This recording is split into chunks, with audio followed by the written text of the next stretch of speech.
જય Shri Ram. Good morning મારા બધા મિત્રોને. સ્વાગત છે મારા મિની વ્લોગમાં. તો ચલિए शुरू करते हैं। આજ સવારે હું ચાલી જતી હતી તો મને રસ્તામાં મળ્યા ઊંટભાઈ. તો એને ટાટા બાય બાય કરીને હું નીકળી ગઈ વડાપાવ ખાવા માટે. તો મેં વડાપાવ ખાઈ લીધું, પણ તમને બધાને પ્રશ્ન થતો હશે કે હું જાઉં છું ક્યાં ચાલીને. તો હું તમને તમારા બધાની ડિમાન્ડ હતી કે તમે હવે અમરેલીનો રવિવારીનો વિડીયો ક્યારે શૂટ કરજો, એટલે હું આવી ગઈ છું અમરેલીની રવિવારીમાં વ્લોગ શૂટ કરવા માટે.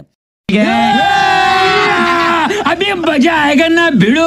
અહીંયા તો મારું દિલ આવી જાય આ વસ્તુ ઉપર. પછી ધીમે ધીમે આગળ ગયા નાજો. એ શ્રી મને કહેતી મમ્મી મને સોનાના સેટ લઈ દે. મેં તું મોટી થાય ને ત્યારે લઈ દઈશ. खाओ माँ कसम। પછી મેં શ્રીને મારી બેનને કીધું કે ચાલ હવે આપણે છે ને શ્રીને વસ્તુ કંઈ મળી એમ છે નહીં, આપણે દુકાને જઈએ. ફાઇનલી શ્રીના કપડાં ચોઈસ કરીને લઈ લીધા અને શ્રીના હાથમાં થેલી છે. એ તો કાલે એનો બર્થડે છે એટલે કાલે એ પહેરશે, એટલે તમને ખબર પડી જ જશે કે કયા કપડાં લીધા છે. અને ફાઇનલી અમારે જો એને ડેકોર કરવા માટે અમે જો આ ફૂલ માટે લેવાના, કેમ કે આ ફૂલ મને બહુ પસંદ હતા, એટલે અમે લોકોએ ફૂલ તોડી લીધા. ફૂલ તોડીને અમે ઘરે ગયા, કેમ કે અમારે ડેકોરેશનની બધું કરવાનું હતું. પણ એ બધું તો કાલના વ્લોગમાં જ આવશે. આજના વ્લોગમાં તો ખાલી નોર્મલ વસ્તુ જ આવવાની છે. પછી કેક લઈને ઘરે આવી તો બધાને સ્પાઇરલ પોટેટો આપ્યું, બધા ખાતા હતા મસ્ત મજાને. વિશાલ કે વાંધો ને હું રહી ગયો ને, વાંધો ને હું જોઈ લઈશ. चीटिंग करता है तू,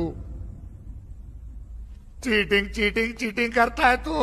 પછી જો બધું પેક કરીને હું થાકી ગયા હતા ને અમે ઘર તરફ નીકળી ગયા. ને ઘર તરફ પહોંચીને મારી બેન જો મસ્ત મજાની સૂઈ ગઈ છે.